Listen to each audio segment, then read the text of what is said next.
that's why whenever you told me about your technology, I was like, yeah, this needs to be in like a municipality's back pocket for when shit hits the fan. What do we do for basic water, right? Because people were helicoptering plastic bottles of water in Yeah. for a whole city. And I was just like angry, frustrated, pissed, and laughing. And I was like, this is okay. We need to figure this out. This is ridiculous. It's the fulcrum of a functioning civilization. If you don't have a reliable water source, three to days. me, nothing else matters. That's all you It's got. Three you just days, got to get man. out. Yeah.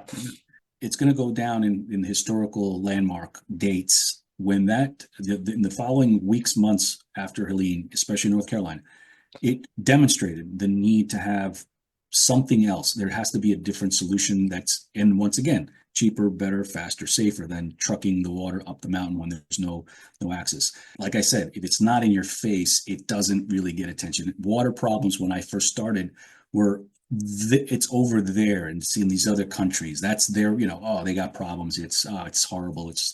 But not here. We don't have to worry about that. So the basic premise is that you need, the decentralized water. You touched on all the points. Decentralized water is the future. Welcome back to another episode of Cultivating Change, everyone. I'm your host, Alex Corey. Thank you so much for taking time out of your day. My guest today is David Antelo. And David is a pioneer in the water world. We're continuing our deep dive with water because that's what's been fascinating me, especially after leaving Asheville, North Carolina, because of Hurricane Helene. And it was my big wake up call as to, wow, I have all of these different water technologies and I can't use any of them because the water infrastructure got destroyed as it relates to food production, as it relates to just having clean water and having it be, opposed to air, as David puts it, the most essential resource for us as humans. We go over some of the big problems and technologies that are being used to address disaster recovery situations for entire municipalities, how to deal with wastewater, and how to ensure clean water for huge food production, for aquaculture, for farming. Some of the big issues that I run into and that other people just thinking about how to handle our most precious resource. Not much else works if you run out of water for 6 weeks, like if a natural disaster happens. I really appreciated this conversation with David. I learned a ton, and I hope you appreciate it too. This is David Antelo of Hydrenesis and HydrEvolve. I'm excited to get into this mostly because working in water, I get overwhelmed at the scope of the issues and sort of get blackpilled. And I'm like, well, I don't know what to do about, I have a farming background and going through a hurricane in Asheville brought me more into large scale. I've been working in water for 3 years. And whenever these like large events happen, I'm like, great, I can get you an under the sink filter. What good does that do for these huge issues? So whenever I met you through this water company down in Florida, Pureway, and someone connected us. And the reason I wanted to have this conversation was for people like me, or just people who see the scope of issues and they're like, is anyone working on large solutions for any of this in water? And I was like, yes, someone is. Thank you. So if you'd like to introduce yourself and Hydrenesis as well, please. Sure. So, very, very circuitous path to my career. So I've always been interested in school in biology. So obviously I went into that field and I charted in college. I was doing the pre-med courses and also psychology, which comes into play later on. And at the end, it was just a path. It was at that time, it was the dating myself, mid 90s, got out and got very interested in the psychology of the financial markets, because that's basically just the snapshot of how the world is thinking at that particular time in every single sector. So it was very interesting to me about that. I still always had the passion for biology. So I started to realize, there's a lot of gaps, there's a lot of things, and just like you said, how are things actually working? How are actually things being explored, and when there are problems? And what I found was I wanted to pursue the biology side, medical side, the financial side. So it all kind of came together, and just through fate, or however you want to call it. Everyone's got their own term for it. I believe it was God's path for me that I was put into contact with someone who had a really cool product that he did it for out of necessity, which is usually how things get developed in life, right? It's never because you felt like doing it. It's because you wanted to solve an immediate problem. And it was after one of the hurricanes. And what I found was water, out of all the things that was a problem, it was very scary when you didn't have water. It was at Hurricane Francis in 2002, I think it was. And, I had to drive 50, 60 miles north to get water. Everything was just completely sold out. So water, yeah, I couldn't, the driving, the fuel and the food, you always have food capability and all that, but water was the key. So a couple of steps forward, this gentleman had found a way to purify the water from his lake. So with a very ingenious type of product, simple enough that his wife and daughters could use at the time. And I said, you got to make a business because it didn't exist. Just like you said, is anybody working on this? And to this day, there really isn't any kind of go-to system or way to purify anything outside of tap water. And this is now 2002, 3, 4. Think about it then. So, as far as that happened, there's all these problems overseas. So he said, hey, there's a nonprofit that wants to do this product. They want to do it in Africa. I don't want to go there. I said, count me in. I love it. An adventure. Went there. And at one of these located, very rural village in the border of Cameroon and Benin, very rural, very out of the way location. And we're sitting there purifying salt water that not even 30, 40 feet away is this well that they were using that it got contaminated. So there's all this water. They laughed. They said, he's going to try to drink that salt water. They never saw desalination. It's nothing ingenious. It's just desalination system. Provided the water, and little girl that was sitting by the edge of the water, she was probably like 7 years old, didn't really want to drink it. So the father kind of spoke a little bit of English, and I said, listen, it's okay. It's tell her it's safe. Look, I'll drink some of it. So I took a little sip of it, and he tried to loosely translate and just said, no, you don't understand. It's just that it's weird to her because she's never seen water she could see through before. And right there, it was just like that like waterworks are, it's just very, very, just grab you. That's my why. Came back, turned in my resignation for the financial career and started to work with this company. Now, as you start to continue to explore, you find, there's really not a lot of solutions that are actively being pursued. And it just boggled my mind. And then a year and a half ago, an official study was done that showed that our water has more than half of America's water, whether it be wells, tap water, no matter where the water source is, it's got PFAS, forever chemicals, which cause cancer. Well, we've known this for decades. But why all of a sudden now is this big interest? Because it's in the limelight. And that's where the psychology comes in. Our lives are so, busy, and there's just such little room for anything outside of our immediate world around us that we don't pay attention to these things until somebody slaps us in the face and says, by the way, your water, half of your water, wherever you are, causes cancer, like legitimate causes cancer. Our cancer rates are going up. People didn't understand why. They did this research.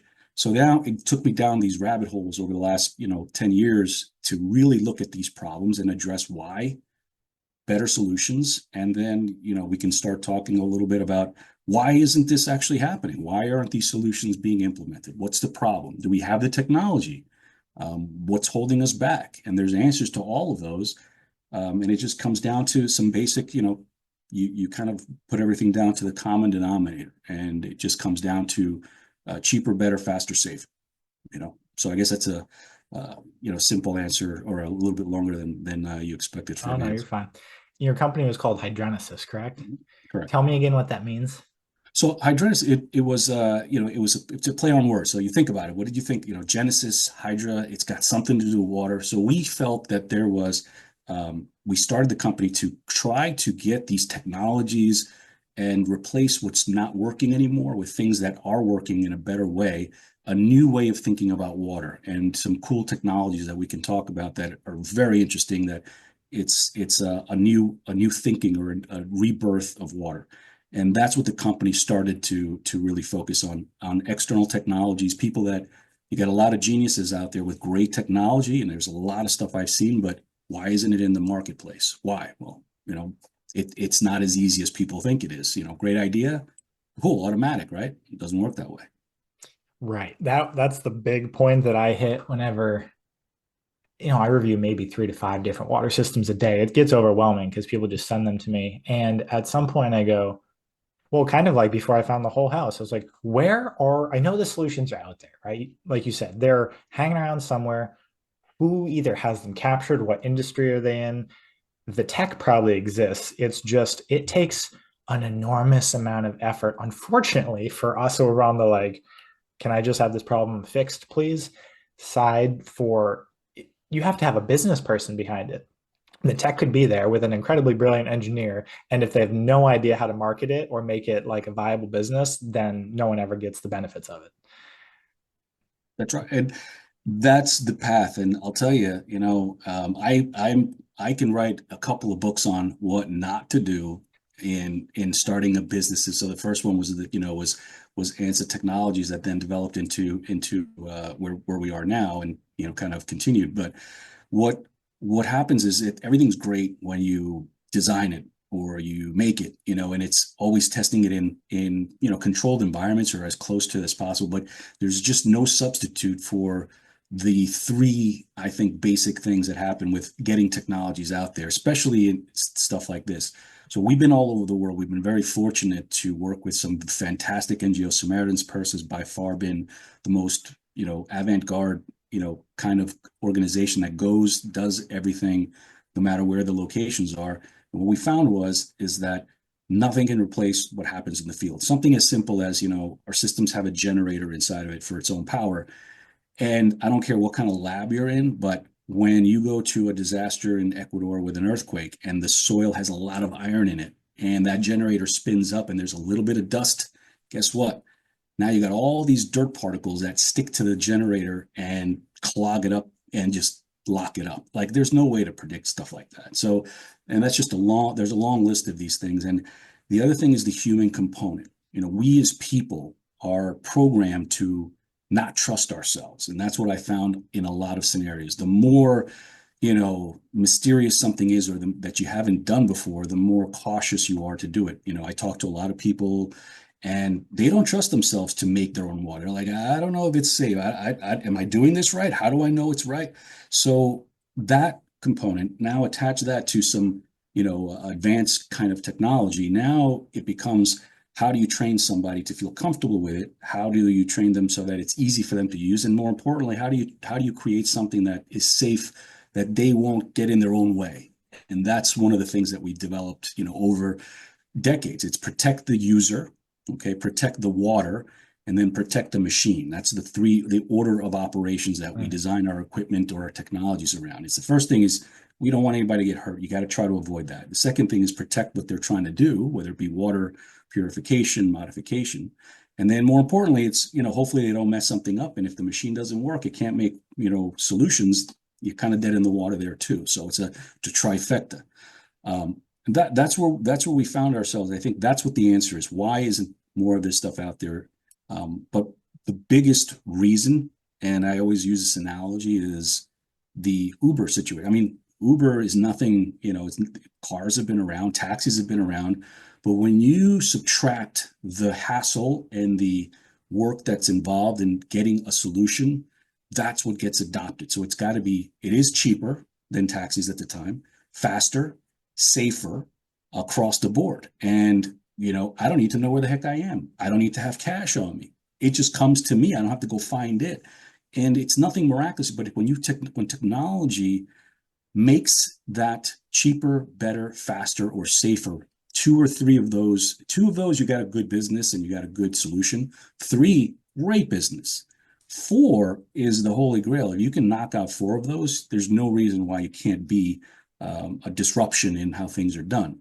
And that's where we've been just really working towards. And I think a lot of people are. So you've talked to a lot of water people, experts, and they'll tell you the same thing. There's so many people behind the scenes that are working towards making these solutions happen, but they're met with the obstacles of it costs a lot more. How to develop it, how do you protect it from going wrong? There's so many different factors, and how do you know it's going to work in every situation? Everything's different. No water source is the same. I don't care where you get it from. Your pool today is not the same water as it is tomorrow. There's different biomes going on in there at the same time. So that's one of the biggest challenges I think you'll find when you talk to people is, are people working on it? Heck yeah, there's a lot of people working on it, but there are a lot of challenges that come to that, and they're very they seem simple when you think about them at first, but then you start working on them and it becomes, over engineering, doing a lot of things that are unnecessary, which is also another issue. And then and there's things that we don't know. You don't know what you don't know.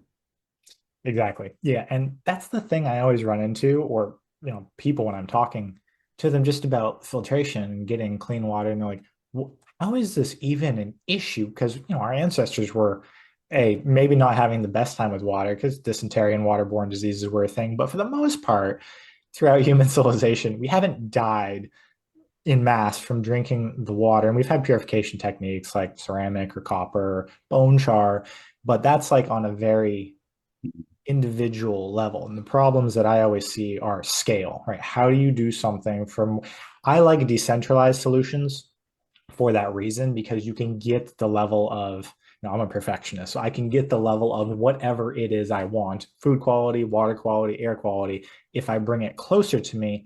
But whenever I start looking at large scale solutions, all of those like nuances and niceties start breaking down at scale. And I was talking to a manufacturer of a water company that I personally use, and I was like, why doesn't your this particular filter scale up to do a larger area?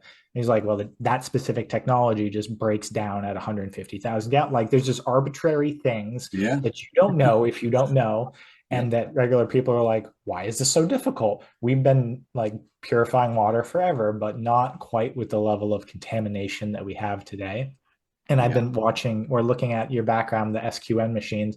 Could you just go into maybe break down? Because I know you have a couple different sectors for um, water methods. Maybe the disaster recovery first, since I'll just give you a little background on when hurricane or tropical storm, technically, Helene hit Asheville. That was last fall. That blew my eyes. I mean, I knew water was an issue because I'd been in it for years up till that Yeah. point. But whenever that hit, I had never been out of water for weeks. Maybe that's a little bit of privilege, but I just hadn't. And it was because the mountains, Asheville water system is a nightmare for anyone working on it. There's a myth that the person who made the system never told anyone and just died. So every time something big breaks, it's not like, oh, we know exactly where it is. You have to like go dig and Oh, figure it out. It's, wow. Okay. I didn't yeah. know about that part. Yeah. So whenever something in the mountains, and they weren't prepared for that level of infrastructure damage, obviously, but I was out of water for 3 weeks. And if I had any amount of pressure, I could have dealt with it because you have to have something to purify it. So I was like going and try to, filter out of ponds, which is fun. But if that's fun for one person, but if you're trying to do it for even 3 or 4 people, it's an enormous amount of water. So I was kind of shocked that there wasn't like FEMA or someone to step in and be like, hey, we have this disaster recovery technology where we just pump out of there's plenty of water. The French Broad River ran right next to, it's one of the oldest river systems in the world, but they couldn't do anything with it. And there was a plastics manufacturer that went underwater, and everything upstream from that got contaminated with all sorts of fun components of making polyvinyl chloride. So it was a perfect storm of a nightmare. And that's why whenever you told me about your technology, I was like, yeah, this needs to be in like a municipality's back pocket for when shit hits the fan.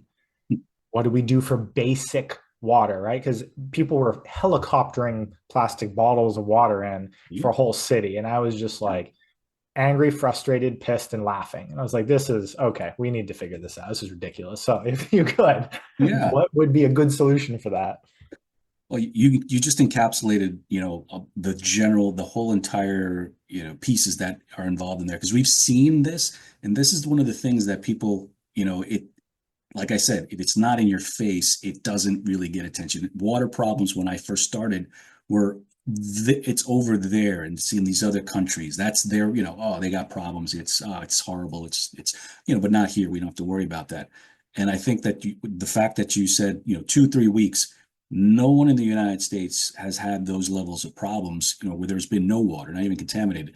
So the basic premise is that you need, the decentralized water. You touched on all the points. Decentralized water is the future. Decentralized, water, any kind of wastewater treatment. All of it has to be decentralized, and it's not because there's nobody at the helm trying. You got to understand the complexity of what we're doing. So you're talking about an infrastructure. Most of these infrastructures are 80, 90, 100 years old. That's what happened in Flint. We were there for that. And it wasn't that people intentionally did anything. It's that it's very hard when you have a 100-year-old system that's failing. Number one, that is, when water goes out, what do? It's bottled water. But like you said, in the mountains, there's no roads. Everything was washed off. There's no way to get there. So what do? You chopper it. And now you're talking $40,000 a flight. That's very expensive bottled water. And it's not even a lot. A pallet of water is a significant amount of weight, 20, 40,000 pounds, depending on the pallets you use. That's lifting, a car, and travel, and that's only enough water for, 100 people for the day. So the solution is, how do you implement something that can be universally applied? Doesn't matter what kind of water it is. I don't care if it's river, flood, contaminated. The technology that's been tried and true, and there's other good ones that are coming to fruition, but reverse osmosis is the easiest to do. It's just applying pressure into a very tiny hole. And the more pressure you put into it, the smaller the holes can be, and the more stuff it gets out.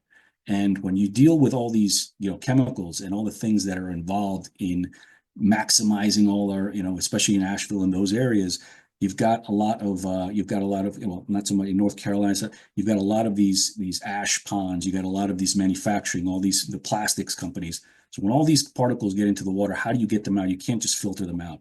So what we decided to do was to address some of these issues, not so much for the US, because it wasn't really a big deal then, but for overseas with, cattle and farms right next to your well, with nitrates getting in there, a lot of different things, which, you have to get out of the water. So this system was designed, it's the SQNL was the flagship. It stands for sine qua non, which is the essential element.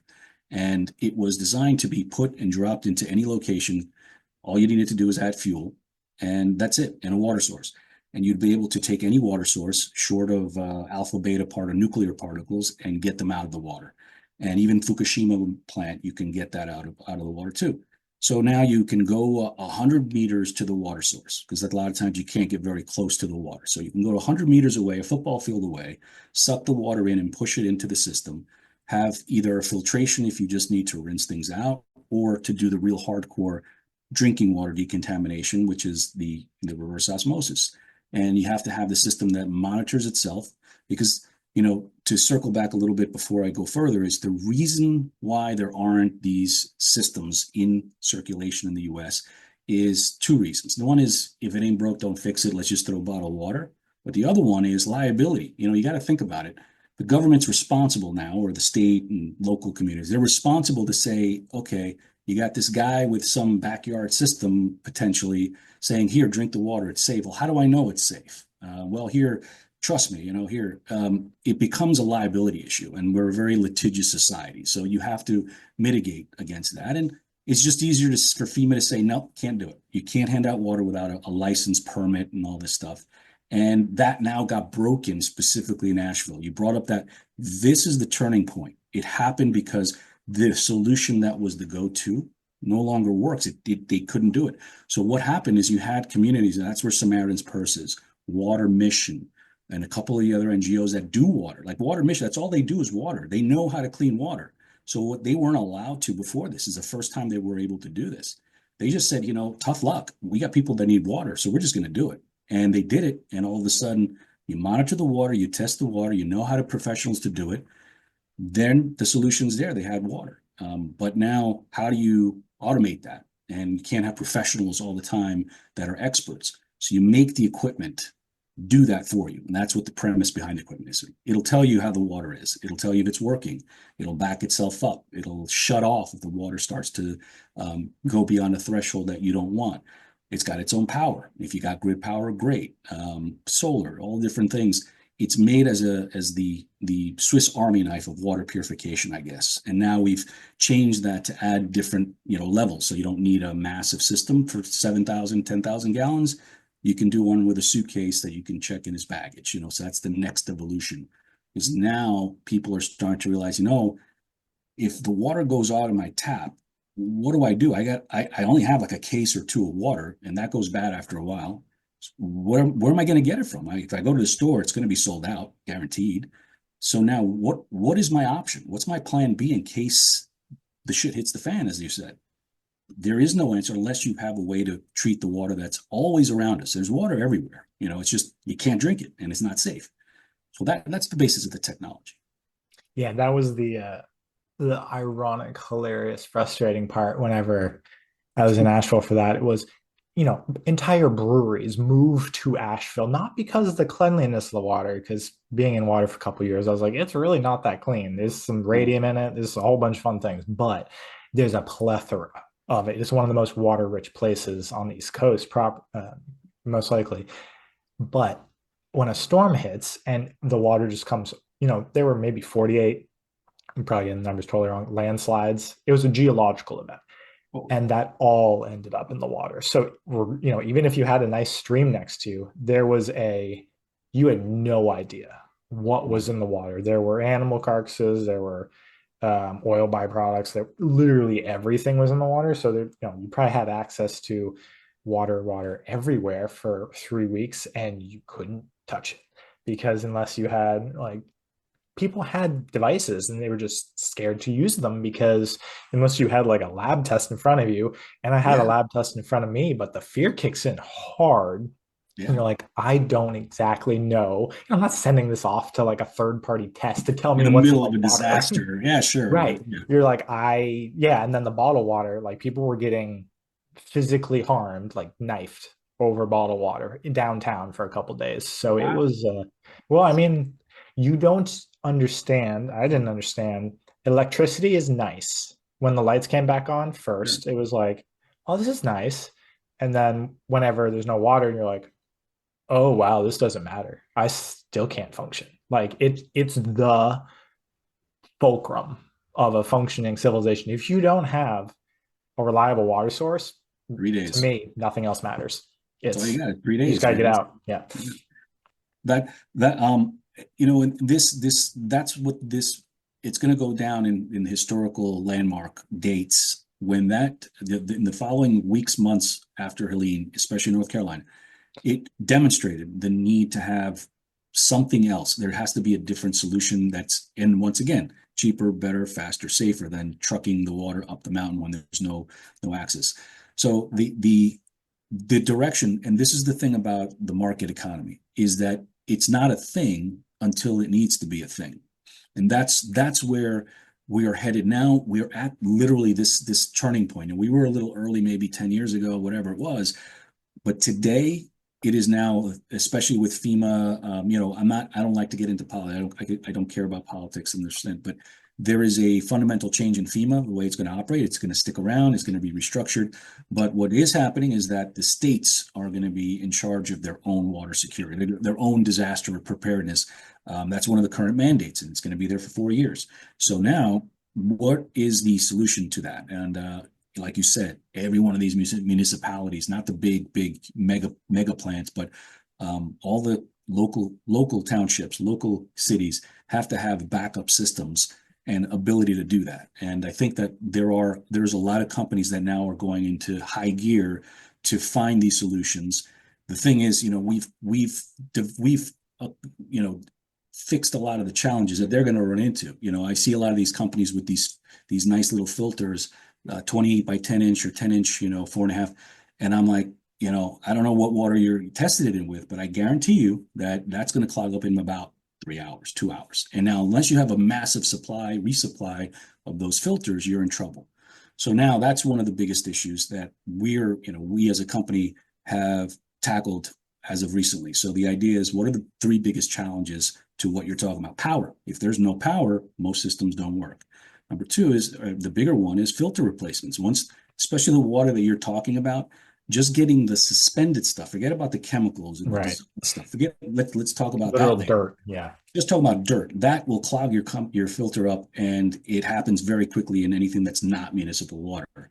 And then, like you said, how do I know this has got the ability to remove all the stuff? So, we've developed something that we think, with partnership with a company called Toppin, which you know very well, their filter combined with what we're doing with the pre-filter, I think solves all the issues. If you had to, you personally, if you had to, and you had one of the smaller systems that we're going to be putting out, hypothetically, you just put it 6 feet up off the ground, and it'll be able to filter 99.9999 of PFAS, PFOA, chemicals, metals, all that stuff with the filter, and as well as with the with the sediment component, so you don't have resupplies. Because if your filter doesn't stops working because it's clogged, and it's not going to work. So those are kind of some of the answers, and the decentralized movement is already happening. It's already happening with wastewater. That's one of the things that we talked about, I think, last time. Wastewater is where is the source? People are, and it just, I don't like telling people a lot of this, because they're living in a bubble, and I don't like making people and bursting their bubble and walking around, because someone joked around and says, do you have a holster for your pin so that you can pop our bubbles all the time? Because every time, because you just like a quick draw with this stuff. I said, I'm sorry, but it's just the truth. So I've got a friend of mine he is the definition of discipline. I don't think he's ever missed a workout week in his life. Eats clean, does his own butchering, goes to these organic farms and all this stuff. And across the board, he's like, I drink only this, I purify, triple filter, this and that. I said, that's great. I said, let me ask you a question. That beef that was grass-fed, grass-finished, given massages every day, where did they get their water from? Do you think there was some Brita filter or thing? And he just looks at me, and he starts looking at me with that look like, oh, I know where you're going with this. And I said, that's where the problem, the water that is fed to our crops, our animals, everything, has no filtration. So that's where PFAS doesn't dissolve. So that's why 98% of America, every person in the United States, 98% has some level of PFAS in their bodies already. And I don't care what kind of, precautions you took. So that's the big problem. And then how do we solve that problem?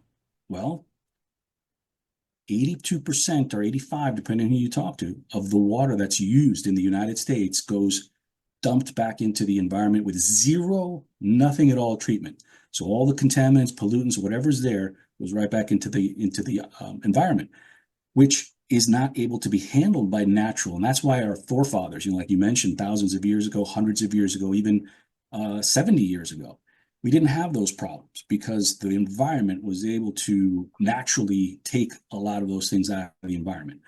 Now it's overrun, and it can't handle and can't keep up with the usage. So what's the answer? Decentralize. So instead of trying to purify or solve the problem of a lake, Okeechobee, for example, you just go to the source points. Where are the pollution points? Where does the pollution occur? So point of pollution, the POP is what we call it, is where you should be treating it. And now you need to make that something that makes sense for someone to do. It's like, well, hey, if I'm not regulated to do it, then I'm not going to do it. It's more money in my bottom line, and especially in today's economy, I'm not going to do it.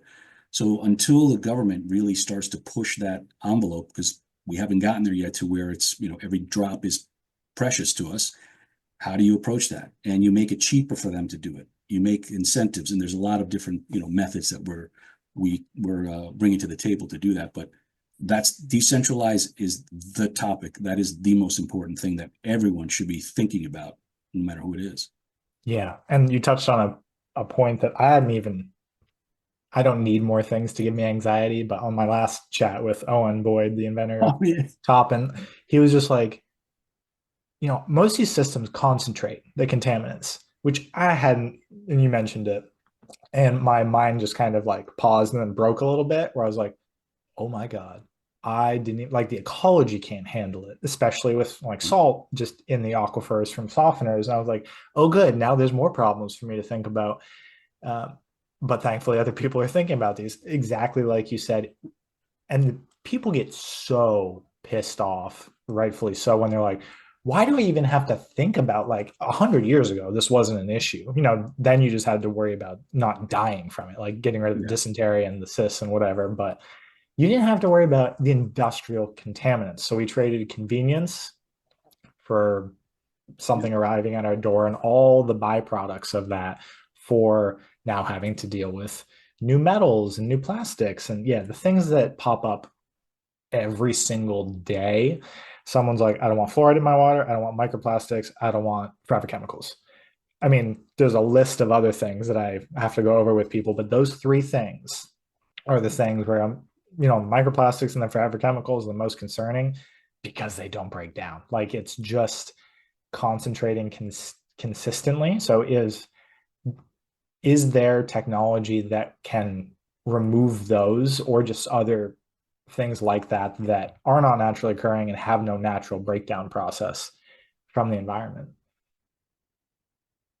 Yeah, we got a noise in the background. The answer to that is there are, and that's one of the reasons why we're partnering and working with companies like Toppin, for example. They've got their home filtration system that Pureway uses. It's ideal. It takes care of all the major issues and it gives you that level of security. So the question now becomes, because we are so concerned about the details, it went from something that's going to hurt you right away to now cumulative. So the bioaccumulation was, you said bioaccumulation to somebody in 1985, they would have been like, what the heck are you talking about? But now we're starting to see the results of having years and years of things that doesn't affect you immediately, but it does affect you over long term. And that's one of the reasons why everyone was scratching their heads up, several years ago. They said, why are the cancer rates going up? So less people are dying from cancer than there were before. But that's misleading because our technology and our medical and a lot of things have improved. But the incidence of cancer, the amount of cancer that's popping up is more than it ever was. How is that possible if we're advancing so much? Because there are things we're not monitoring. And that's where the thing comes in. And if you don't see it, I always do this test whenever I go to these other countries. I say, which glass of water would you rather drink? And I hold up one that's been purified. I ran it through my machine and just put some dirt in it, so it's nice and dark. And then the other one that's raw, right from the river, that's light. And they're like, that one. I said, because it looks cleaner, right? Yeah. This one will kill you. And this is what's making the cholera occur here for everybody. This just has dirt. I take this dirt out, it's clean. So the concept, the misconception of if it looks clean, oh, it must be clean. That concept, people just rather not look at it. And how do you trust? And the only way to trust is to have either a way to measure the water in real time, which is one of the things that we're advocating and we do in our systems. It's got a real time, constant monitoring. You can send it to your iPad or your local official. If he's saying, are you handing out water? Well, how do I know it's clean? Well, here it is in real time. That's the solution to these things and scaling. And I think that if we take responsibility of our local, whether it be communities, even just single families, if you're waiting for the third parties to come and save you, you really want to put that risk in that situation because we've never seen a large scale event. Now, the closest that you came, and look what happened in Asheville, which was, relative terms, not as large of an area as potentially could be if an entire, city, major metropolitan city were to shut down because of XYZ. So until that happens, once again, people are going to be like, well, I don't have to worry about it. I've never had an issue. I got some bottled water over here. So the perception, I think people like yourself that are letting people know that, hey, this is probably going to happen. The grid's going to go down. Biohackers, cyber hackers, you name it, they're going to do it. You probably heard and maybe covered the attack on one of the water treatment plants with a international hacker that occurred, I think, a couple of years ago, right before the Super Bowl. I don't know if you saw that. I didn't see that. I Yeah. missed that. Well, yeah, it's not something that really people want to put on the news too much. So a hacker Well, I just came don't in. watch the news, so that Yeah. that It never even popped up on the conspiracy ones, anything at all. I mean, you name it. Usually you have somebody that's got an eye on something, but there was an attack that a hacker got into one of it's very simple security because these are 60, 70-year-old facilities and to upgrade them would be ridiculous. They came in and they they multiplied the sodium hydroxide that they put in the water by 10,000 or 100,000 times. And it just so happens one of the workers saw like the little cursor moving on the screen when he was walking by and just investigated and caught it. Otherwise, potential blindness if you were showering directly in the water, obviously getting sick and all that stuff. So all these things are going to happen. At some point, I hate to burst bubbles again. Something is going to happen. It's going to be another Asheville or another, event, major chemical spill or something like that. And you need to have that water independence. And that's the concept. Technology will change. And it's not to say that ours is the best of the best. Hey, there's probably some other technologies that are in the works.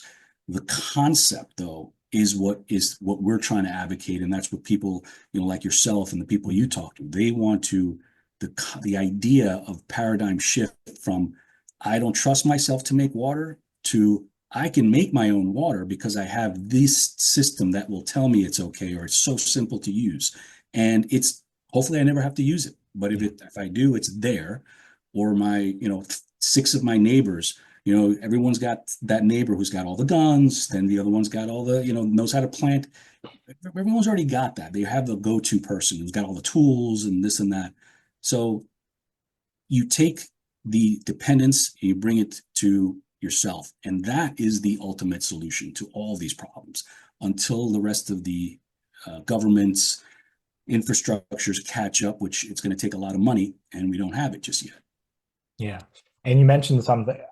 I like community decentralization, like down to the level of the whole household is ideal, but even just at a community level. And the thing I thought was pretty cool, I had left by this point, Asheville, and I had gotten out, but Mandala Springs, which is a little community in Barnardsville, just north of Asheville, about 45 minutes in the woods, right next to Pisgah National Forest, really good spring water. And they just pooled a whole bunch of resources together, utilized their networking, and just got big, like farming IBC totes, and just filled it with spring water and brought it down to like a central distribution point. But the amount of energy that took was insane for the coordination to get the equipment there because the road had blown out. So it took, weeks just to do that. But if we could just have a portable system that they could just plug, they have plenty of water. They just had to deal with it. And if they could be like a community pockets like that, just having devices like this, where if someone can get to you, there will be water, right? So and exactly the quality, right? It's potable, it's safe. And that was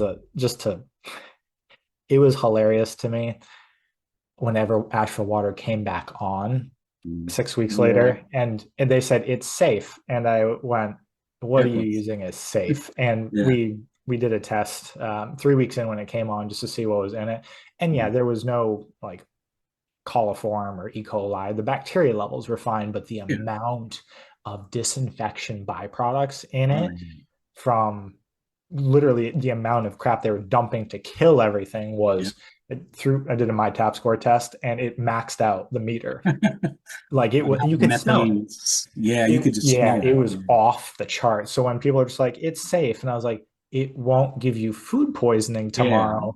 I wouldn't, that's like a slow chemical poison. And people were pretty, they're like, oh, I don't know if I'm going to do that. And I was like, I would wait a while. And it came down eventually. So they did a really good job. Like kudos to Asheville for getting it back up after having the infrastructure destroyed.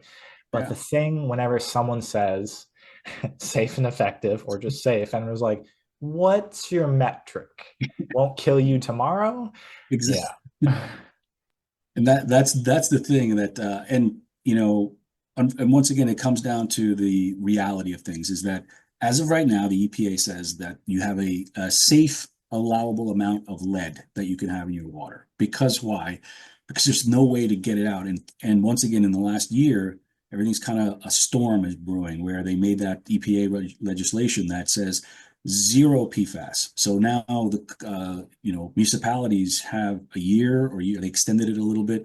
They must have zero ppm or ppb of anything that's PFAS related, PFOA, or any of these classes of contaminants. That's a huge undertaking.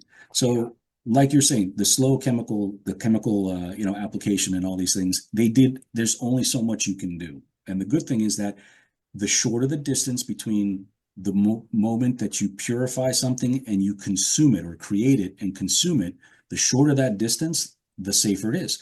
So Flint was the perfect example. Perfect water at the source, perfect at the factory, at the facility, perfect water. But the transport and the transmission, that's where, if you cut a pipe anywhere in the United States, that's another, don't do it. And don't Google it, don't Google a cross-section of standard common plumbing in the United States. It's about this thick, and the hole is only this big, and the rest is just all metal colors and you name it, and it's just slimy and all that. And the reason is there's nothing that can be done. So if you can shorten that distance and be the curator of your water from this point to this point, just like growing your own food. If you're growing your own chicken with purified water, whatever, you're guaranteed, that's one of the other things that we're doing with our technology, that every industry, no matter what it is, at some point uses water in some aspect of their operation. So no matter what it is, even computers, cooling towers, AI is using some ridiculous amount of water to cool and do all the things that it does for its processors. So at the end of the day, if you take care and I find a way to deal with water problems at the source and treat it individually with different technologies, you're going to ultimately produce less waste, which will then go out, because the old adage is the solution to pollution is dilution. Take a very concentrated, nasty thing and dump it in a lot of water. It'll disperse enough to where it's not going to harm you and the concentrations aren't high. But that you keep doing that with 1,000, 100,000, 200,000 chemicals, now you just got a big soup of stuff. So it's a big challenge. It's going to be a very difficult thing. And the more we explore, it all will come down to the answer. There are ways, though. The good thing is there are ways to handle this stuff. Decompose PFAS, that's another part of the technology. Yeah, oxidation stuff. Like we discussed, and you had mentioned the farming. How do you deal with the water, and how can you produce that environment, that antioxidant environment, with the available free electrons on a large scale? Kangen is a fantastic system. It's great, and it's for household. For small scale stuff.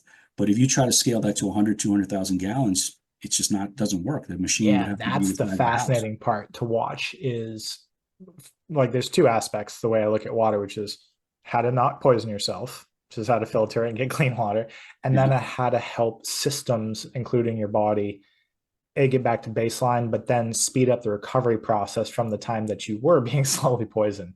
So the advancements, now that I'm paying attention to, I call them therapeutic gases, but just like fundamental elemental, like water therapies, hydrogen, oxygen, chlorine, all of these ways we can move molecules and atoms around to accelerate the repair processes or to replicate what we're currently using chemicals for.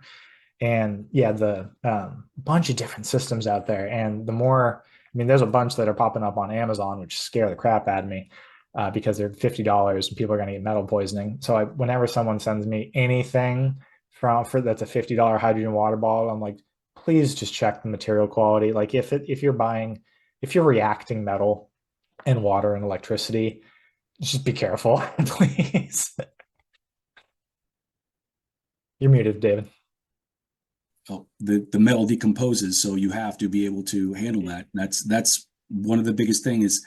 But why we've had these we've known about hydrogen therapy. We've known about these things for, strongly in a very good environment, market for about 10 years, 10 to 12 years, give or take. Why now? Because it takes a couple of TikTokers and a couple of influencers and things. I'll give that one to Gary Brecka. Honestly, I'll give the popularity to Gary Brecka. Yeah, and the thing is, it's true though. See, the thing is, the technology works. It works very well.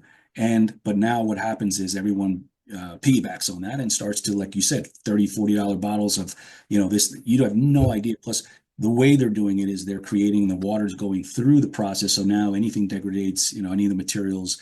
Now you're leaching that, you're rapidly increasing the leaching of that material because of the material that you're dealing with. So, like you said, always go to a source. And that's one of the things that we're also would like to get out there with a group, the real facts about the water, not to sell anything, but just this is the reality of these things. Make your own informed decision, but understand that these are the things, like you just said. If the materials, if you're doing XYZ, make sure you understand this, because people don't understand what the side effects are. Like they say, oh, I got this filter and it takes out all the PFAS. And then what do you do with that filter? What happens to that filter? Because now the PFAS isn't there. You're going to dump it in the trash. It's going to go right back into the landfill, and now the cycle continues. Yeah. So there's, like you said, it's a very circular process of How do we make things safer? How do we bring more awareness? But like you said, hydrogen, the hydrogen Yeah, could you application is touch on what huge. you're doing for the agricultural side? Because that's my background. That's how I got interested in health in the first place, was I started farming. And then you used the example at the beginning of this, which is whenever there's an outbreak of something like E. coli or whatever on spinach, on green beans, it's not the vegetable. It's the water that was contaminated that they used on whatever. And even on organic farms, I worked on plenty of organic farms. It's really touchy to ask that question sometimes, even on certified organic farms. Some of them pump out of the creek, and you're like, what's in the water? And they're just like, they look at you like, please Yeah. don't. But Because it's a real because they concern. can't, they would be out of business. If they had to Right. purify the water or make sure it was safe, they would be out of business. You can't, that's why organic costs so much. And that's exactly the problem, the situation. So one of the things that we are, segueing from that conversation, we talked about wastewater. Wastewater is the biggest contributor to our, environmental problems. It's not the toilet water and stuff that we're doing. That's a fraction. It's only like 4 or 5%. All the other water, we're talking 100 billion gallons a day or more of water that goes out. How do you deal with that? So in agriculture, there's two components. There's the waste component. So you have things that we have to make things. We're pushing our agricultural farms to the limits. And how do you push it? By fertilizers, by different types of things to force that nutrient, capability without having the regenerative components because we just don't have the time. So that wastewater goes out with a lot of chemicals and goes into the aquifers, et cetera. So there's that. But before that, what are you feeding them? Because that's the discharge, but what you're feeding it. So what we've done is instead of running the whole water through a machine or through a Kangen or something similar to that, because that's what they do. They run the water through Yeah. and treat it in situ inside the bottle or container. Instead, what we do is we produce the antioxidant gas externally using advanced methods, patented methods to infuse it into the water. So now we can do what we've done with aquaculture, for example. We're about to do some really cool things expanding aquaculture. We can treat 300,000 gallon loops of water that recirculate with massive amounts of fecal matter from fish and different things, way worse than any kind of water that agricultural water was producing. And we can treat that, and we can create an environment that it doesn't affect the biology. How do we do that? Because we're infusing the gas in stream in line as opposed to running all that water through a machine. So Mhm. scalability now becomes a much easier thing to do. And with feedback loops, real-time monitoring, we know exactly what that negative ORP is. And if you want it at 200 negative, 300, 400, whatever negative you want it at, it'll fluctuate and do things accordingly. And that's, once again, it's about getting the right materials, Yeah. how they don't leach out, mixed metal oxide plates as opposed to the standard titanium plates. A lot of cool things that are our technology guys are developing. So now treat the water beforehand.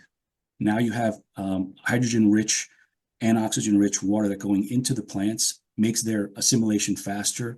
If you want to go into the weeds, look at what surface tension changes when you change Yeah. the electrostatic forces of how water combines. Because a drop is just because of the electrostatic force. You change that, now it becomes wetter water. It's wet water. It's actually a term. Now that gets in and can be absorbed through the stems easier and vertically lifted into the leaves. Little things like that. And then at the same time, you produce another technology, which we have, which is the discharge. So what does the earth do with its waste? Well, it has bacteria, and bacteria decompose and change it into oxygen, water, and nitrogen gas, which is what the atmosphere is. It's harmless.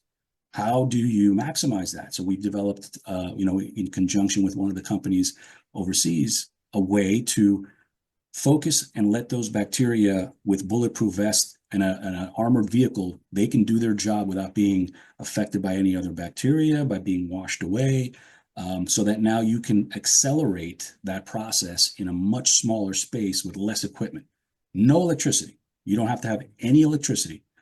A litmus stick, a test for nitrates, nitrite, and these you put in the water and you just add more bacteria or less. You don't have to have any electrical components. It's a cage with these capsules that contain these little bacteria that get submerged in the water and they don't dissolve. and the water treats them like a buffet and gives them food all day long. They stay in place, the water leaves clean, and the bacteria stays and continues to eat and eat and eat. So combining these kinds of technologies to scale, because farmers, they don't like complicated stuff. They like it simple, simple. I don't want to have to deal with this. The simpler, the better. So cage, no power, no meters, no anything like that. Stick them in there and let them do their job. And so far, all these guys we're going to do some pilots this year. They love it. They're like, that's it. And that's it. Just take a little strip and check how your nitrate levels are and nitrite. So these are kind of the cool technologies that the rest of the world is developing in different variations, because now the money is going to be behind it. Because if it can make it simpler or easier, even if it costs a little bit more, I would rather know that my chicken that's organic and treated very well is drinking water that's not PFAS laden and chemicals, because it gets into the flesh and it gets into us. That's just how it works. I'll pay a little bit more, not much, but I think we can get it down to those levels. So you mentioned a couple different things that if you could explain, what is ORP? ORP, it stands for oxidation reduction potential. So what basically all that means is that does this water, because when you look at the essence of energy, it's electron. Electron is the essence of energy. So basically, when we consume any food, we oxidize it. We make that food and turn it into little electrons. And those electrons are like gas that makes cells operate. So electrons are energy. So oxidation reduction potential means, does this material, or this water in this case, does this water want to suck and take electrons and take energy? Or does this water provide electrons, ergo energy? Which one of those two is it? If it's positive, that means it's going to demand and want electrons. So in conventional water treatment, we like high ORP to oxidize. And what does that do? We basically destroy the cells and bombard the biological cells and destroy them. If you look at it the other way, though, these electrons, if they're donating these electrons, what that means is that any kind of chemical reaction, like a nail in water, if you put a nail in water, the cleanest water in the world, cleanest water from Fiji, whatever, it'll rust, because oxygen will take from the water, will want to take a piece of electrons from that metal, and it turns it into the brittle iron oxide, different material. So instead, what if you donated the electrons and that oxygen got one of these other electrons and left alone this nail in the water? It didn't rust. And that's what our tests do. We show as a demo, we put a nail in water, leave it for weeks, keep it negative ORP. It doesn't rust because there's no electrical capability. There's no equation. It's just the balancing of the equation. So to make a simple answer is energy. Does this water suck energy, or does this water give energy? That's the essence of ORP. Negative is better. That means you have an electrical charge. That's what hydrogen water does. It goes into your bloodstream and in through the water, and it creates a turbo effect of your cells. It gives that little boost of electrical energy to the cells, and there's a lot of different processes involved. But at the end, gives energy or takes energy away. That was beautiful. Yeah, just because I get caught in the weeds of this all the time with my brain is a very left brain, but I'm just like, anti-rusting is like anti-aging is an overused term. Yeah. Sometimes it's warranted, but I like anti-rusting because it's so much more visual, and you don't want your cells to rust. And the agriculture aspect that I really enjoyed hearing about was like wild caught even is getting ridiculous because the water isn't great. There's still mercury in it. If you eat wild caught tuna, there's still mercury in it. There's all of the contaminants that are now, even in diluted amounts, everywhere.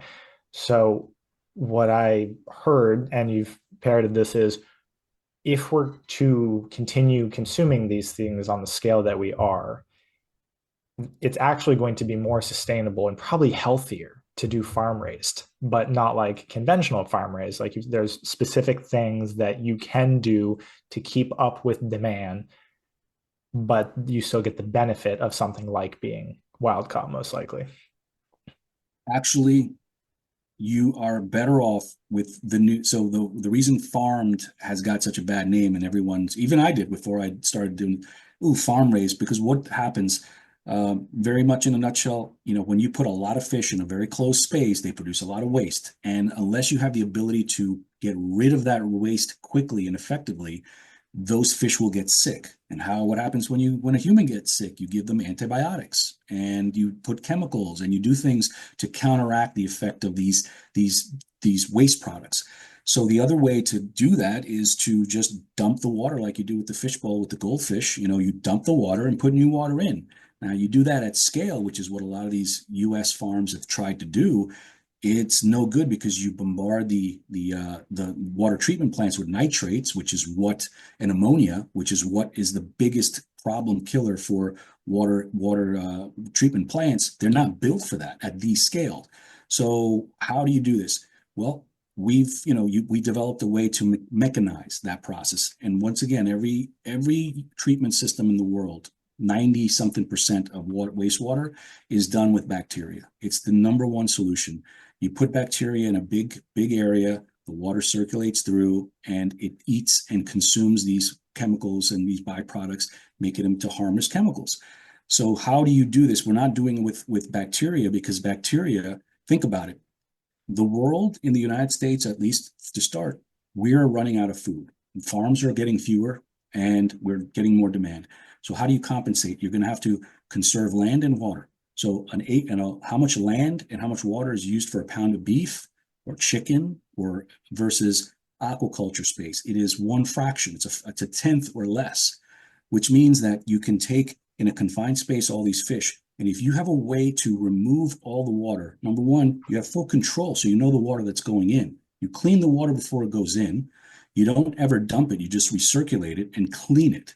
But that's very expensive with filters. We do it a different way. So if you are able to mechanically, using a similar process to what we're doing with the agricultural ORP, we're electrocuting the water, creating a way to bind, and the nitrogen cycle doesn't continue, because that's what it is. Ammonia turns into nitrite, nitrite turns into nitrate. That's the cycle, and then it continues. If you stop it at ammonia and you convert ammonia into something that's easily removed with UV light, now it doesn't go to nitrite, doesn't go to nitrates, and there's no waste product. Mechanically, you can do this because you can ramp it up and ramp it down. So that's what the new evolution of food will be. There's no question. You can mark my words. The future of food in the United States, not maybe this year or next year, but it will be aquaculture, because it is the only way to secure our protein independence. We import 85% of our fish from overseas, not just China. China's number one, then Asia, then Southeast Asia, and Chile. We get a lot from Chile, but the point is, we are relying on imports for all our seafood. That's not, what we'd like to think about it is we're doing for the seafood industry what fracking did for oil, with one exception. Fracking made the U.S. oil independent. We never have to worry about oil for the U.S., but fracking is not good for the environment. It's very clear. Here, we're going to do the same thing. We're going to make ourselves independent, but we're going to conserve water. We're not going to use water. We're going to use a lot less space. And if you do it right, you can control every aspect of every chemical or every water molecule that goes into that system, and it's closed loop. Nobody's going to do anything. There's not going to be pharmaceuticals. There's not going to be any PFAS getting dumped in there, because you're controlling everything about that water column. And that's the future of aquaculture, which, go to this, take a sample, have people look, take a sample of the water and compare it to deep, deep ocean water. No microplastics, no pesticides, no nothing. That's the future. Nice. Yeah, that was a beautiful vision.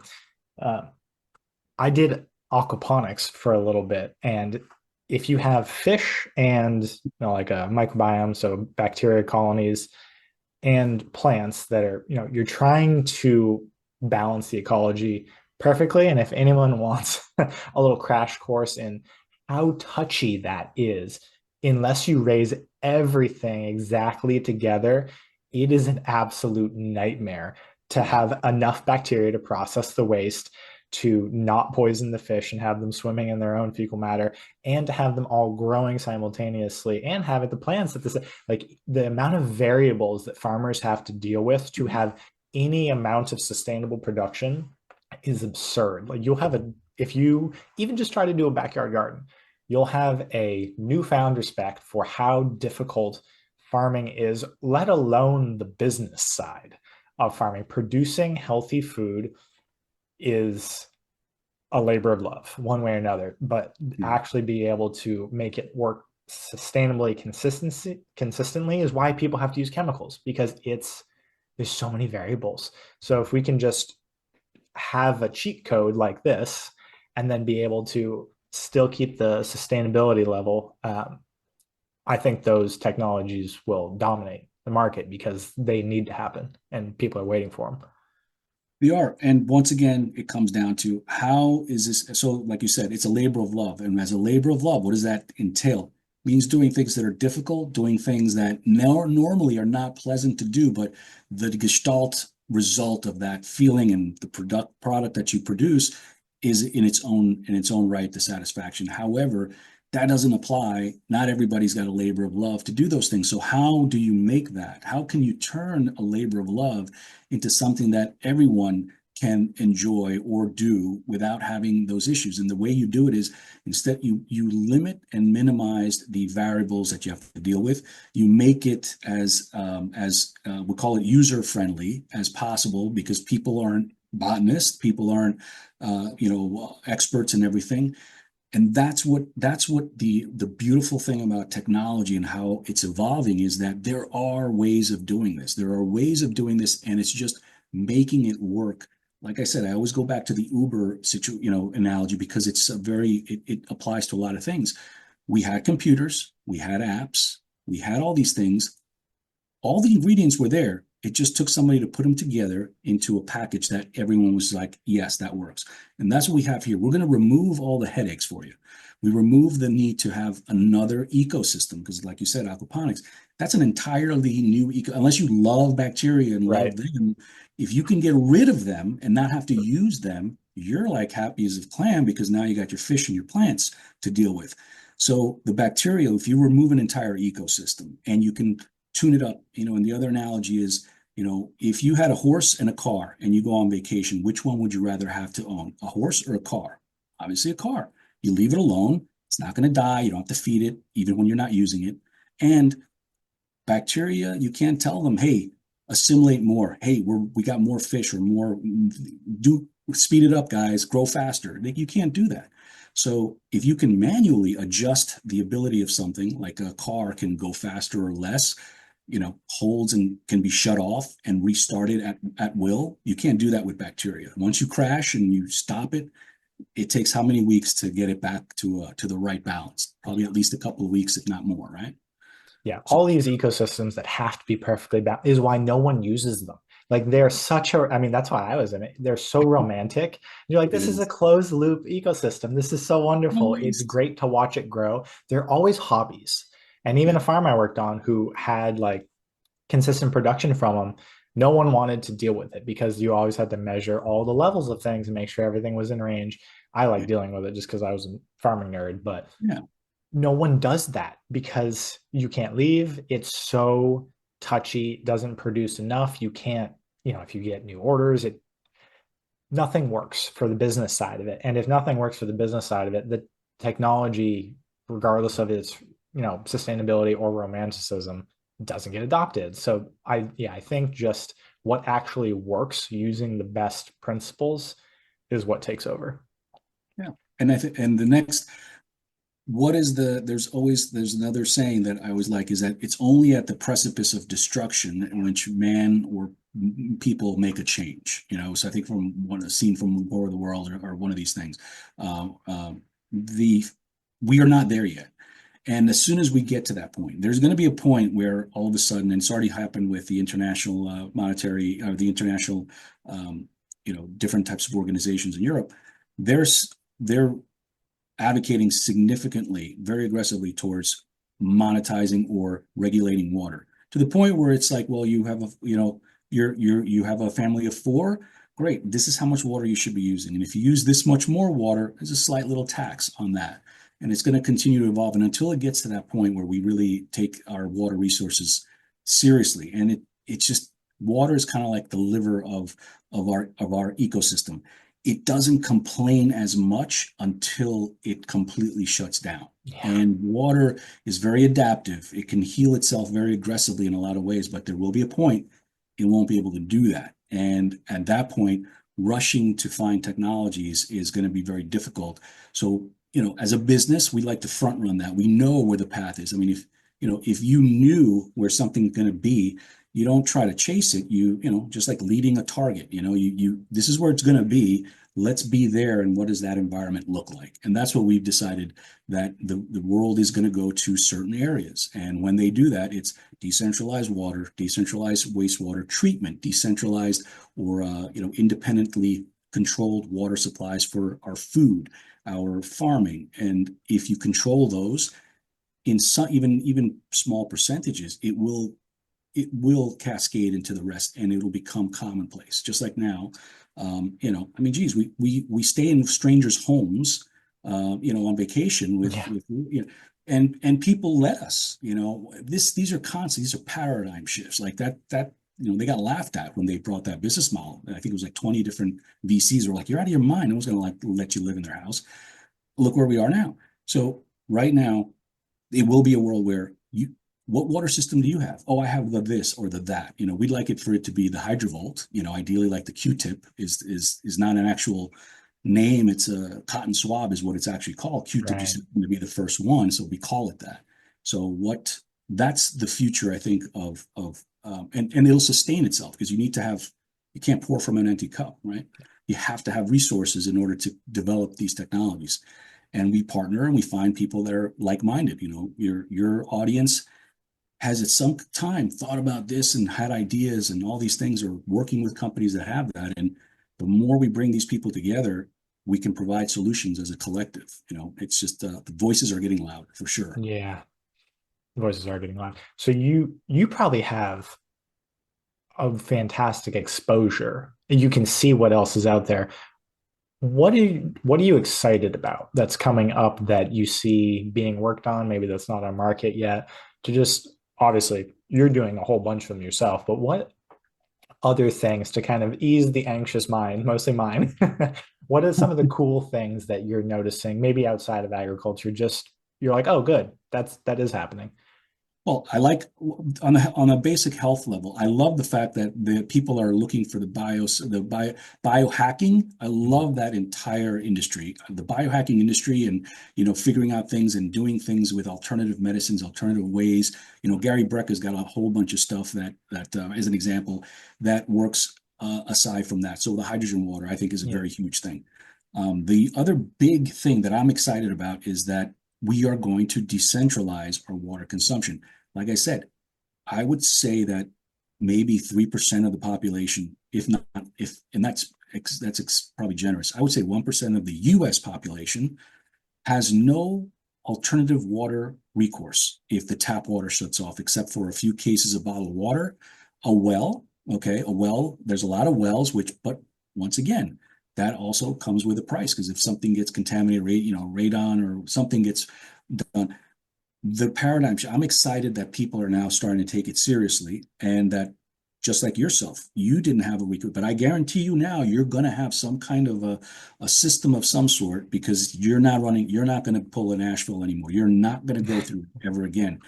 If your system goes down, if your tap water shuts off for, and that little buzzing sound on the phone, don't drink the tap water because of some cyber attack, you're going to probably have in the next, however period of time, you're going to have some kind of a solution or system, maybe HydrEvolve, who knows?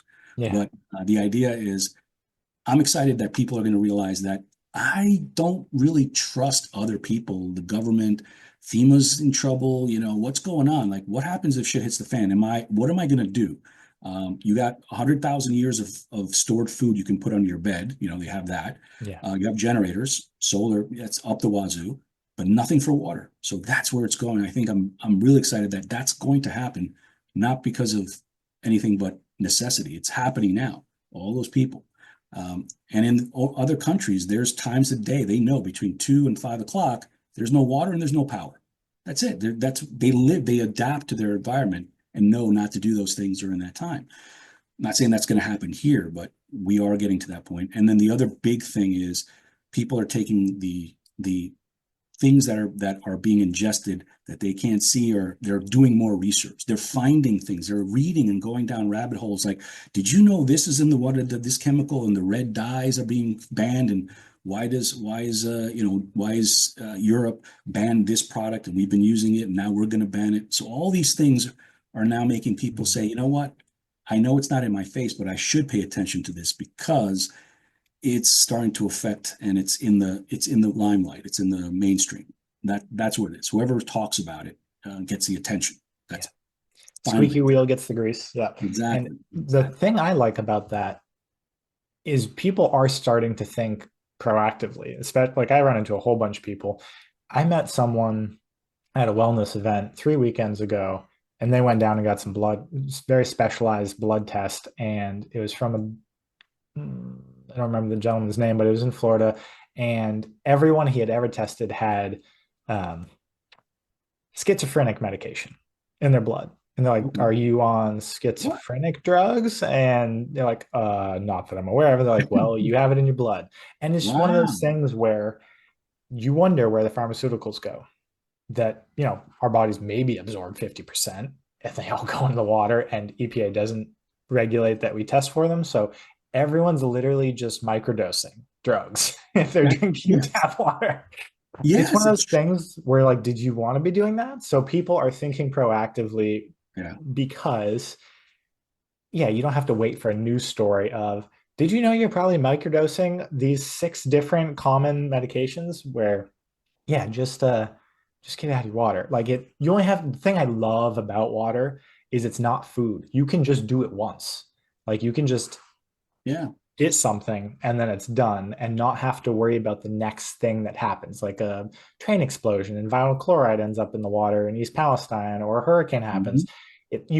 You can kind of bulletproof your water. Like you said, you can have dry food storage, but you still have to do the decision fatigue of Mhm. food every day because you're not using that. Yeah. Water, you don't have to do that with. You can just do it once and then just check it off your list. And that's really nice, especially for someone who Yeah. pays attention way too much, like I do, or I'm sure there's other anxious people who constantly think about this. And I really enjoy that it can be a one and done with water It because the is. techs And are there.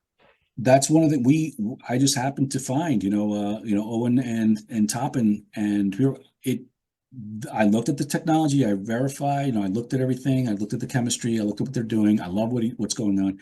That is a one and done system. And Right. the thing that it can do is that there's a version of that we're going to be developing that's off grid. That's the on grid. Mm-hmm. Then we have an off grid. What happens if that your tap water? Because like you said, there's no water pressure. There's no water. Pressure. Yeah. I don't care what kind of filter you have if you need pressure to run it.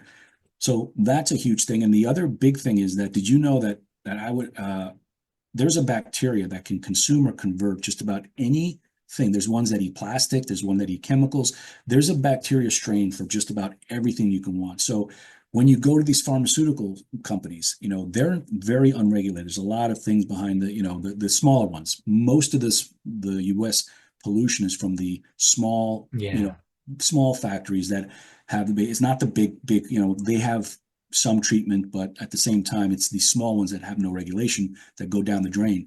So if you're able to, with the help of a little legislation, with the help of a little arm twisting, provide them a solution, give them tax credits for being able to purify the water, that will reduce the strain on the municipal systems. That'll Mm. do everything, and it'll be specified to their particular problem. So this pharmaceutical company has these byproducts. There are specific ways to handle those.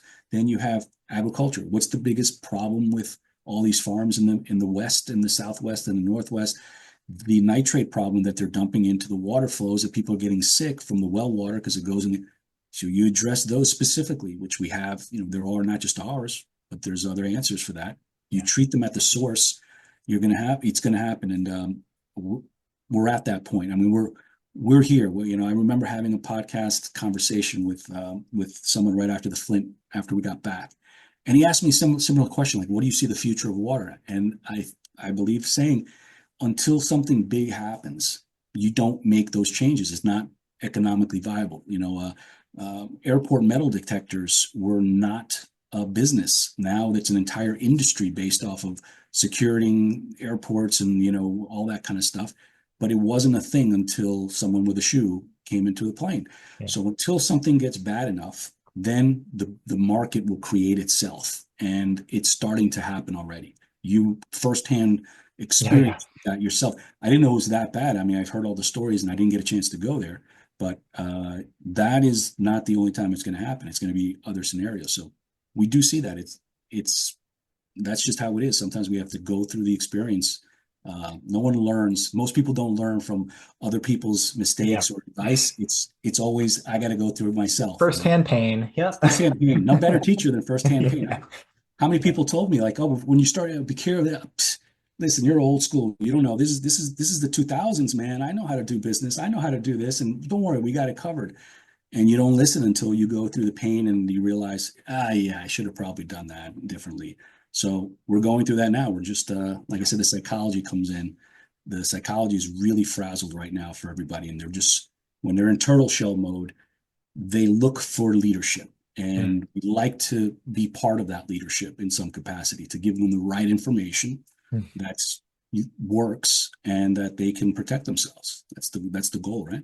Yeah, turtle shell mode is a really good analogy. Yeah. There is a whole bunch of fear swirling around and the analysis paralysis. Like I get sucked into analysis paralysis when I'm looking at all these systems and I know what to look for. And I'm like, man, most people probably, they do even an hour of comparative research and your nervous system's already fried. Like there is so much. What do you believe? I mean, the ads, and that's the other thing too, is the Right. ads. Like the ads are very compelling, like the hydrogen stuff. Like, there's the legitimate stuff, and then you have a Yeah. lot of knockoffs, the no Yep. names that are going to hurt people potentially, but they're not trying to, but they don't know what they're doing. They're unleashing Pandora's box on stuff that they don't understand. But you're right. I mean, I didn't realize, I didn't know about the wastewater situation. I said, wait a minute, are you sure about that? They said, yeah, 80 something to 90%, 80 some percent of all the wastewater goes back in the environment with zero treatment. I said, that can't be good. That's going to be causing problems. They're like, yeah, welcome to, I said, why aren't they fixing it? They're like, do you have a couple of $1 trillion to fix it? I was like, because that's what it would take. And unless you have that, it is what it is. So Yeah. quicker, cheaper, better, faster, safer. That's the one thing that I want people to look and see that is the catalyst. Two of Yeah. those, good. Three, great. Four is off the charts. Look for technologies. Have a lot of people develop things or find things. You probably look for piece A, piece B, and Yeah. piece C. Independently are good, but all of a sudden your mind works and says, wait, if we put this, and this together, it could solve the whole entire problem. And these are the kind of, rabbit hole searchers that change the industry. That's what it takes. So hopefully people like yourself continue to do that and bring ideas to the table. Oh yeah, it's just fascinating. Like Yeah. I have a very ADHD brain, so I will get bored of something after about a season and I'll be like, okay, let me see what else is out there. What So else can I search? Okay, yeah, but all of it plays, people aren't everywhere at once. So one family might be here or a farm might be here. So having all of the different technologies and just knowing that they're there is very like it lets my nervous system calm down a little bit and lets me be at a little more peace knowing that um, we can solve this. Like it's not a unfathomably huge, like no one has any idea what's going on. Like, yeah, it's big, but it's solvable, which is really nice to know. And that's why I wanted to bring you on, just to be like, this exists, it's solvable. That's wonderful to know. how does it become common? The definition of disruption is not a technology cannot be disruptive in itself. The only disruption occurs when it is adopted by the market as the replacement for how things work. Netflix disrupted Blockbuster. It was a completely different way of doing things. Uber, same thing. Lyft, Airbnb. So, this is the other question that I ask people. It's, making it personal. And I ask them, if you want to buy a computer, where do you usually go? Like where's the place to go, or what are some of the places that you would go if you're looking for electronics or computer stuff and cool stuff like that? There's brands, you got the brand smarts, you got the what's the other one? All these other major brands. If you want to fix something in your house, you either go to Home Depot or you go to Lowe's or whatever the comparable ones. when it comes to the most important thing in your life, except for air, where do you go as the central go-to company for water? Where is the place that you call or go online, or which company is it? Name me one. I challenge you to give me one company that you can go and call to that's mainstream or that you've even heard of that you can do that. You can't think of one that's Crickets. national. And the reason is because it takes it has not gotten to the point where it's a necessity. Right. And that's the thing. So whoever becomes that company, and hopefully it's us, every company that's trying to do this wants to do that. But that tells you something that you're not, I mean, there is no place to go for, we're not talking about a phone or, or an electric car that people don't necessarily need. The most important resource on the planet, second to air, and you don't have a way to secure it or a place to ask questions or look for any potential products or anything, there's no leadership. That's scary, but also an opportunity. And that's how I know we're at that transition point, because there is no leadership. Because what do you ask? Is the business you're in something people will want or need? Like, yeah, I think they need water. I'm pretty sure clean water is something that they would need, right? So that's the other gestalt, the big picture that people need to look at is ask themselves those questions. Do you see the need for that in the future? Do you, and if the answer is no, I don't think there's ever going to be a water crisis in my home and I don't have to worry about water ever, then sure, fair enough. But if it's not that answer, start continuing to look and ask the right questions and, find the right sources, right? So That was beautiful. Yeah. that's where we are. That was a good way to end it. I really appreciate your time, David. And if either a municipality or a farmer or whomever just wants to look at all the different technologies that you're developing, that you're working with, that we talked, give the sort of the names, if you would, briefly of the different systems, and then where people can do their own digging. Sure. I mean, for the disaster emergency water purification, you can go to hydrevolvewater.com. That goes to the page that's dedicated to that specifically. So HydrEvolve, HYDROVOLT, water.com. That will take you for the disaster response. That has the SQN, the large system, like we were talking about. Rotary Club just bought one a couple of months ago. They're going to start having disaster capabilities and doing these to replace what they've had. We're going to be obviously government as well. Then for some of the agricultural components, you can go to the main site, which has them all, so you can kind of pick and choose. And that's hydrenesis.com, HYDRENESIS, hydrenesis.com. And that'll give you a little brief tour about some of the things, and you can click on certain links. And then we're also developing stuff for aquatic space. Like there's people that have big aquariums. They have to change their water out every 2, 3, 4 weeks, whatever it is. Now, if you cut that into a third, of what the time was, these are the kind of solutions. You're saving water. You're taking care of your fish and all that. So everything somehow revolves around water. So it's not like we're just diving into all the other areas. It's all water related. And I'm hoping that everyone that listens to your show understands the importance, and I think they do. Otherwise, they wouldn't be listening to you, right? Yeah. Oh, well said. I appreciate that so much. And I'm going to do a little more digging, and we might chat again on more specific aspects of those. I'm really excited about the agricultural aspect of that. All right, let's talk Thanks for about giving me it. a deep dive. Definitely let's do a deep dive. We can talk about that offline and give some of the solutions we've got. Sounds good. Thank you so much, All right. David. Likewise.